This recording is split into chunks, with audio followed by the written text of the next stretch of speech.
नमस्कार दोस्तों, मेरे चैनल में एक बार फिर से आप लोगों का स्वागत है। दोस्तों, आप लोगों का खूब प्यार मिल रहा है, इसके लिए आप लोगों का दिल से धन्यवाद।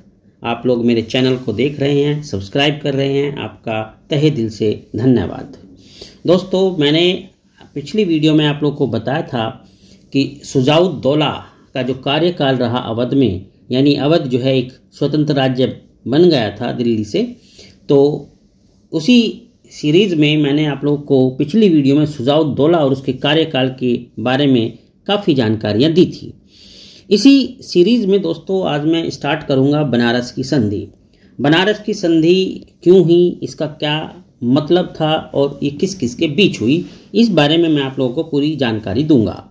तो दोस्तों, बड़े ध्यान से सुनना, अंत तक इसको जरूर सुनना, क्योंकि इसमें बहुत इंपॉर्टेंट जानकारियाँ आपको मिलेंगी जो कि आपके कॉम्पिटिशन्स में बहुत काम आएंगी। तो चलिए मैं स्टार्ट करता हूं बनारस की संधि। देखो दोस्तों, ये जो बनारस की संधि जिसको हम कहते हैं, ये बेसिकली हुई थी सन 1773 ईस्वी में। और ये जो संधि हुई थी, ये संधि अवध के नवाब शुजाउद्दौला और वारेन हेस्टिंग के बीच हुई थी।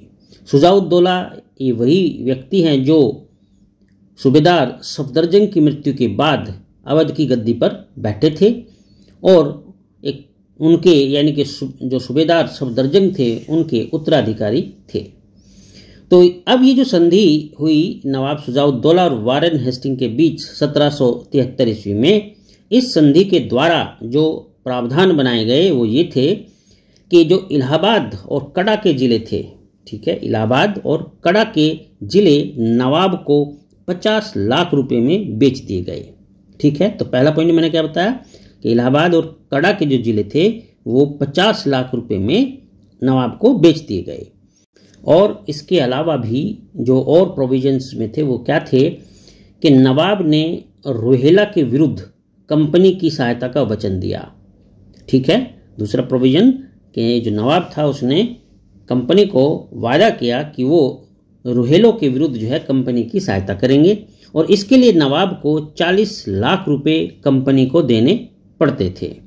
ठीक है, इस संधि से प्रेरित होकर, यानी ये जो संधि हुई बनारस की, इससे प्रेरित होकर नवाब ने 1774 ईस्वी में रोहेलखंड पर आक्रमण कर दिया और अप्रैल 1774 ईस्वी में मीसपुर कटरा, ठीक है, ये ध्यान देना इस बात पर, 1774 ईस्वी में मीसपुर कटरा के स्थान पर एक निर्णायक युद्ध लड़ा गया और इस युद्ध में रोहेला सरदार, ठीक है, ध्यान देना इस बात पर मेरी, जो रोहेला सरदार था हाफिज रहमत खां, उसको मार गिराया गया। ठीक है, ध्यान देने वाली बात है बहुत। तो इस प्रकार से जो रोहेलखंड था, अब रोहेलखंड को अवध में सम्मिलित कर लिया गया था इस युद्ध के बाद जो 1774 में हुआ था। तो इसका जो सबसे बड़ा इम्पोर्टेंट पहलू रहा वो रहा कि भाई जो रोहेलखंड था वो अवध में सम्मिलित कर लिया गया और 20,000 रोहेलों को देश से निकाल दिया गया। तो दोस्तों, ये थी इस बनारस की संधि का जो परिणाम था। सबसे बड़ा परिणाम क्या देखा आपने कि भाई जो रोहेलखंड था वो अवध का हिस्सा बन गया था और वहाँ से रोहेलों को जो है, यानी 20,000 रोहेलों को जो है देश निकाला, एक तरीके से दे दिया गया था। तो दोस्तों, ये थी बनारस की संधि और इसका परिणाम, और ये किस किस के बीच लड़ी गई। ये बड़ी महत्वपूर्ण जानकारी मैंने आप लोगों को इसमें दी। उम्मीद करता हूँ कि आप लोगों को बहुत लाभकारी सिद्ध होगी।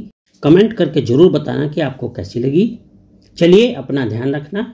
अगले वीडियो में फिर से मुलाकात करता हूँ। तब तक आपका बहुत बहुत धन्यवाद।